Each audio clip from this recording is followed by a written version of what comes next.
¿Qué tal? ¿Cómo están ustedes? Es un placer saludarlos. Pues aquí en una segunda sesión de este proyecto sobre las 7 caras de la abstracción, un proyecto cultural basado en la creación de un curso, en donde podremos tomar como punto de partida las experiencias, la vida, el trabajo de productores artísticos mexicanos que han tomado el abstraccionismo como parte de sus lenguajes. Cabe mencionar que esto forma parte de las actividades de los talleres culturales, en este caso del taller cultural de artes plásticas, del taller central que tenemos en Zacatenco, y en donde un servidor es titular. Mi nombre es Arturo Berrospe y estamos muy contentos, pues este es un trabajo que va dirigido hacia la Dirección de Difusión Cultural del Instituto Politécnico Nacional. Y pues nada más y nada menos, en esta segunda cara de la abstracción tenemos a un personaje que es excesivamente interesante. Es un gran amigo, es un productor artístico, es un científico, es un politécnico de categoría y es un hermano para mí. Bienvenido, mi querido Eduardo. Gracias, muchas gracias, Arturo. Maestro, muchas gracias por estar aquí. Gracias. Aquí los jóvenes politécnicos quisieran saber quién es el maestro Eduardo Flores. Claro que sí, bueno, muchas gracias. Primero que nada, pues, estudiantes politécnicos, estoy muy orgulloso de estar aquí en esta entrevista con mi amigo Arturo Berrospe, un artista plástico. Pues me quiero presentar, yo soy Eduardo Flores Soto. Yo soy politécnico, estudié en la Escuela Nacional de Ciencias Biológicas, soy bacteriólogo y también después estudié en la Escuela Nacional de Escultura, Pintura, Escultura y Grabado, la Esmeralda.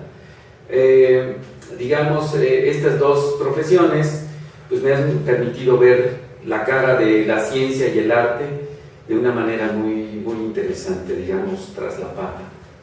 Así es que, pues, ese ha sido, en parte, mi trabajo ha sido un poco desarrollarme en la ciencia. Tengo por ahí un posgrado en ciencias, ¿verdad? Y, pues, el trabajo también plástico me ha permitido avanzar también en estos dos aspectos. Conocemos, dice la frase, tú corrígemela, ¿no? Dices, músico, poeta y loco, ¿no? Así es. Y científico otro poco, ¿no? Esa sería una definición. Es un poquito eso, exactamente, es una definición válida, digamos, sí. Oye, pero a ver, platícame, ¿cómo se puede hacer una vida? Yo sé que eres una persona prolífica en el contexto académico, que has llegado a ser prolífico en el contexto artístico, pero ¿cómo conjuntas dos formas de vida tan aparentemente distintas, ¿no? Porque yo no podría definirlo, tendrías que hacerlo tú. ¿Cómo conjuntas ciencia y arte? Además, recuerda que los jóvenes son politécnicos, ellos están enfocados a las carreras tecnológicas, claro, científicas. ¿Cómo le haces? A ver, platícanos. Bueno, esa pregunta es interesante en términos de la formación. A ustedes jóvenes que en el Politécnico pues se tiene esa idea de un perfil netamente científico, duro, acartonado y que se acerca poco a las humanidades. Definitivamente creo que por un lado efectivamente el Politécnico ha hecho grandes científicos, ha producido grandes científicos, ingenieros, técnicos y demás. Pero también las humanidades están con nosotros. Ahí está la prueba de nuestros talleres culturales, de la cual yo en mi época fui parte, incluso por ahí un taller de folclore, de música folclórica, pero después también son búsquedas personales, y en este caso pues a mí siempre me llamó la atención las cuestiones de pintura en particular. Y bueno, me encontré en el camino con la esmeralda, con la pintura, con el arte, y estos dos mundos aparentemente opuestos en un principio pueden ser diferentes en términos de vocación, en términos de tomar una decisión en la vida para qué estudiar y a qué dedicarse. Pero más allá de Berrospe, sobre lo que hacemos como personas, qué decidimos hacer de nuestra vida. El arte y la ciencia, muy a pesar nuestro, están mezclados. Hay un traslape, ¿sí? Aunque cada uno tiene sus metodologías diferentes, en realidad entre arte y ciencia hay una interconexión, y bueno, eso es algo que yo he estado buscando durante todos estos años. Algunas cosas me han quedado un poquito más claras, no hay nada definido, pero es evidente que entre el arte y la ciencia puede haber un diálogo, y muchas veces incluso una estrategia de cambio de curso. Digamos, en la actualidad muchos artistas están volteando a ver a la ciencia y sus productos y sus métodos para de algún modo utilizarlos y digamos enriquecer su producción. Mientras tanto, los científicos son un poco más duros de abrir sus canales, pero sí también hay, por ejemplo, algunos neurocientíficos que están acercando a las cuestiones de la producción visual y están encontrando estos cruces entre arte y ciencia. Fíjate que siempre he tenido, desde que tengo el placer de conocerte y de revisar tu trabajo, he tenido esta sensación de que hay un mundo invisible. Evidentemente tenemos un mundo invisible que se descubre a través de la ciencia únicamente, ¿no? A lo mejor ya existen medios electrónicos que nos permiten acercarnos a una anatomía de lo indescriptible, ¿no? En este sentido, sí, ¿no? Sí, lo dices bien. Pero quedamos muy lejos de la comprensión de ese mundo invisible. Es como si fuera, es el equivalente a pensar en la vida extraterrestre, ¿no? Es el equivalente a pensar en una ficción, porque no lo tenemos, no lo podemos dimensionar. Sin embargo, tú sí lo puedes dimensionar. O sea, eso es lo que a mí me cautiva, ¿no? Porque yo veo tu obra, indiscutiblemente hay una poética que nace también de una estructura personal tuya, pero también hay una influencia de la estética de la ciencia, de ese mundo invisible con el que tú todos los días convives, ¿no? Platícanos acerca de eso. Claro que sí, pues has tocado el punto clave, ¿no? El principal cruce que pudiera yo encontrar en mi obra, en mi producción. Yo comencé, como muchos de nuestra generación pintores, buscando a través de las vanguardias, por ejemplo, la pintura expresionista, desde el impresionismo y Van Gogh y luego los expresionistas abstractos. Y por supuesto uno hace mucho de ese ejercicio. Sin embargo, en el caso mío tuve el privilegio de asomarme a ese mundo a veces, digamos, poco accesible, no solo en los libros, sino en el mundo real. O sea, el artista podía voltear y ver un paisaje, ver incluso su interior, y expresarlo en un cuadro. Pero ¿qué hay de un mundo que no vemos? Y ese mundo que no vemos, yo lo podía ver a través de las lentes de un microscopio.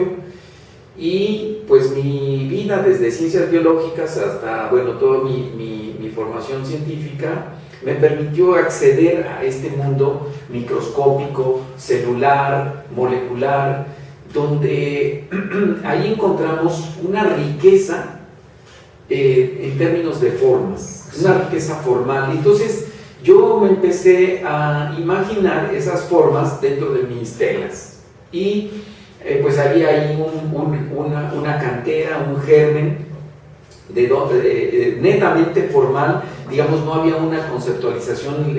Los artistas, los pintores, mejor dicho, no partimos necesariamente de generar una estructura conceptual y ya sé dónde voy a llegar.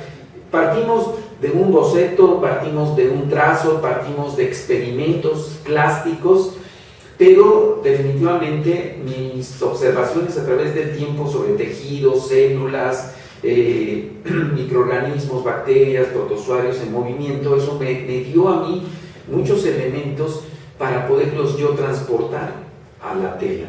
¿no? Entonces, estaba yo buscando o revelando a través de mis experimentos plásticos lo que yo veía en los microscopios. Sí, fíjate que eso me hace pensar en dos cosas, ¿no? ¿Sí? Nosotros, porque conceptualizamos las cosas de manera inteligible, decimos, bueno, pues la célula tiene una forma abstracta, ¿no? Puedes llamarlo de esta forma, ¿no? Claro. Yo a veces pienso que bueno, tú me dejarás, me corregirás en todo esto, pero yo pienso, si la célula pensara, ¿no? Diría que los abstractos somos nosotros, ¿no? Sí, ahora, por supuesto. en esa medida, no solo se trata de decir, bueno, voy a pintar un cuadro, ¿no? Por ejemplo, este cuadro. Claro. Ahorita vengo, voy a mi microscopio, y así como si tuviera yo un modelo de una figura humana, de un modelo de un desnudo, y ahora le dices a la célula, no te muevas, y te voy a empezar a pintar, ¿no? Y pareciera que estás pintando. No, es un proceso distinto, ¿no? Es un proceso distinto. Hay una poética en todo esto. Claro que sí. Desde luego, yo creo que tu pregunta va un poco en el sentido también de lo que ha sido la pintura abstracta. Sí. La abstracción, históricamente, ¿qué es abstraer? Abstraer es tomar algo del mundo real y sujetarlo. Normalmente esa abstracción en los seres humanos es con un lenguaje. O sea, tú dices árbol, o sea, tomas todos los árboles habidos y por haber en el mundo y transformas esa abstracción en un concepto. En la pintura, esa abstracción, yo podría decir que toda la pintura es abstracta, es decir, toda la pintura parte de un proceso de abstracción, o sea, de la realidad lo pasas a una bidimensión, en el caso de la pintura, Sí. y eso es un proceso de abstracción. Sin embargo, esa abstracción termina en una representación de la realidad, de modo que la historia del arte en general es un arte figurativo, es decir, un arte donde las formas son un reflejo de todas esas otras cosas que nosotros podemos ver a nuestro alrededor en el mundo sensible. La abstracción entonces en la pintura comienza un poco bajando hacia los confines de la propia pintura. La pintura como tal, y ahí podemos mencionar los compañeros, los estudiantes que se acerquen y les guste el arte van a encontrar nombres importantes en ese proceso, como Kandinsky, Sí. que buscan el punto, en la línea, que son abstracciones en realidad del mundo, el plano, el color, como elementos de abstractos y de abstracción que puede usarse para formar la tela, una composición plástica dentro de la tela. Y bueno, vinieron por Piet Mondrian, donde, por ejemplo, él hace una abstracción geométrica y hace cuadros geométricos, y luego Malevich, que más bien es una abstracción de tipo espiritual, donde el color o la ausencia del color o la ausencia de luz o toda la luz en el blanco nos está llamando a objetos abstractos, y abstractos porque en realidad no tenemos una representación, ¿no? ¿Cómo representas tú la energía? ¿Cómo representas tú la luz? ¿Cómo representas tú el amor? Incluso podemos ir a cuestiones psíquicas, ¿no? De modo que tu pregunta hacia mi trabajo me parece muy interesante. No solamente era asomarse a un microscopio y ver un mundo que no es visible a los ojos. Yo he llamado a esto una especie de abstracción concreta, porque ese mundo que no vemos también tiene formas, y son formas que también se reproducen tanto macroscópicamente como microscópicamente, de modo que cuando yo la saco del microscopio, ya la saco, y también mi mente y el cerebro humano siempre busca las analogías del mundo, y yo le voy a encontrar la forma de un árbol, o si es más geométrico, si es más puro, pues formas geométricas, círculos o cilindros, etc. Entonces, sí hay una abstracción en el mundo microscópico, pero yo le he llamado una abstracción concreta, porque al devolverlas al macrocosmos de la representación plástica, toma nueva dimensión. Claro. Y entonces, no solamente, como dices bien, asomarme, ¿verdad? Y que la célula pose para mí, que sería algo chistoso, y por qué no podemos ser irónicos, ¿no? El arte permite hacer eso en cierta medida. Yo puedo representar aquí una célula y decir, célula que posa para el artista y literalmente eso puede suceder. Pero bueno, mis búsquedas son en otro sentido, ha sido retomar mucho de la, digamos, de la historia, de la representación, sobre todo de las vanguardias, y hacer una especie de mixtura de esas formas del mundo microscópico y reelaborarlas. Por ejemplo, no sé si me permitas hablar de esta pieza, claro, donde yo tomé diferentes formas de diferentes tejidos, diferentes representaciones de tipos celulares y fui haciendo una composición plástica. Pero aquí justamente mi intención es devolver a la historia del arte la representación a través de la propia abstracción, porque dijimos la abstracción en pintura pues no permite la figuración. Sin embargo, yo intento a través de la abstracción devolver la figuración, es decir, como un regreso a la figuración. ¿Cómo? Me baso en una obra histórica conocida, por ejemplo, en este caso, El beso de Chagall, y utilizando los objetos de invisibles o visibles al microscopio, esos espacios y tejidos celulares, los retomo, voy, digamos, armándolo, construyendo un andamiaje celular, de modo que me vaya dando pie a reconstruir una pieza ya conocida por la historia del arte y digamos, dejarla un tanto como en la poesía, un poco a la aventura, un poco a la interpretación del espectador, sí, claro, o del lector en el caso de la poesía. Sí. Es decir, no quiero yo hacer un cuadro, una representación del cuadro El beso de Chagall, sino tomar como pretexto la composición de una pieza histórica, pero basarme en digamos, en este proceso de recuperación de formas subcelulares, celulares, espacios histológicos, y bueno, a final de cuentas termina siendo podríamos decir una manera de abstracción, claro, ¿verdad? Pero la pieza tiene un cierto sentido de figuración, porque uno empieza a buscarle formas a esa abstracción. Evoca, ¿no? Evoca. Referencia hacia Exactamente. Es un referente visual. Exacto. Sin por ello dejar de ser abstracto. Exacto. Sin por ello dejar de ser digamos, se queda medio camino. Exactamente. Entre la abstracción que conocemos, como la que mencioné de las vanguardias, o una nueva figuración. Así es. No generando precisamente quimeras, sino formas sugeridas, ¿no? Formas sugeridas, sí, que además evocan representaciones clásicas del arte universal. Del arte universal, del arte moderno. Pues es increíble. Tendríamos que revisarte más a profundidad.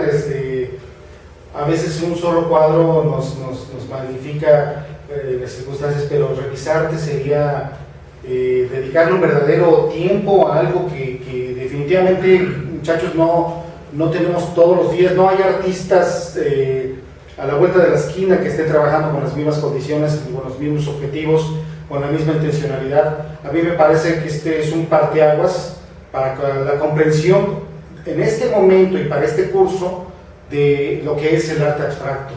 Un arte abstracto a través de la visión de artistas vivos, porque cuando hablamos siempre de una escuela o un modelo, una técnica, un proceso, a veces siempre tenemos que pronunciar a los que ya no están. A veces por eso hacemos uso de la historia.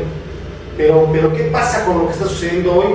Esta es una forma de darnos cuenta que la pintura sigue viva, la abstracción sigue siendo un lenguaje utilizable, sigue siendo una plataforma de expresión, y con ello una cara más del expresionismo basado en la abstracción. Así es. Y un rostro más de un científico que hace arte. Quería yo nada más rápidamente comentarte y comentarles a los estudiantes, a los amigos, También los científicos están viendo en la abstracción modelos matemáticos. Les comento que hay grupos de científicos, de físicos de punta, de físicos que generan ecuaciones teóricas, que se han acercado, por ejemplo, a la obra de Siqueiros, en su parte más abstracta y de actividades de trabajo de experimentación plástica, pero también a Pollock y a otros artistas abstractos. Y lo que han encontrado es que muchas de las formas del arte abstracto están correspondiendo a ecuaciones que ellos han desarrollado no dentro del arte, sino, por ejemplo, para explicar las nebulosas o el movimiento de ciertos líquidos en la naturaleza. Y entonces de pronto encuentran que dentro de un cuadro, de una abstracción confinada a una expresión plástica, termina respondiendo a las ecuaciones que describen para fenómenos de la naturaleza. Claro. ¿Cuál es mi conclusión, Arturo? Sí. Que los artistas se adelantan intuitivamente a la ciencia. Claro. Pero la ciencia es una herramienta poderosa de abstracción y que puede dar un diálogo con el arte. Claro, yo me voy a aventurar a decir algo, pero de una manera muy conceptual, ¿no? Sí. Es como si todos estuviéramos en una sola frecuencia, hablando de lo mismo y al mismo tiempo, en un mismo universo, bajo un solo concepto, ¿no? Que se llama la vida, que se llama la existencia, ¿no? Perfecto. Y que a muchos solemos llamarle Dios en ocasiones. Creo que en la componente arte y ciencia hay que agregarle la espiritualidad. La espiritualidad. Definitivamente. Exacto. Sin eso difícilmente se llega a una poética. Así es. Eficaz, digamos. Sí, y que sea corresponsal de los tiempos que estamos viviendo. Ah, sí, sí, congruente con ello. Congruente completamente. ¿Qué más les puedo decir? Pues, maestro Eduardo, muchísimas gracias. Es un honor que seas un politécnico. Sí, yo bellísimo, pues es un compañero, un amigo, un hermano. Muchas gracias, sabes que muchas gracias. Tienes todo mi respeto, mi cariño y jóvenes, bueno, pues esta es una cara más. Invitarme. No, es un honor, es una cara más de la abstracción, de las 7 caras de la abstracción. Recuerden que el Poli es Cultura, ese es nuestro hashtag de la Dirección de Difusión Cultural a través del taller de Central de Artes Plásticas. Un servidor, Arturo Berrospe, se despide de ustedes. Mucho éxito, jóvenes.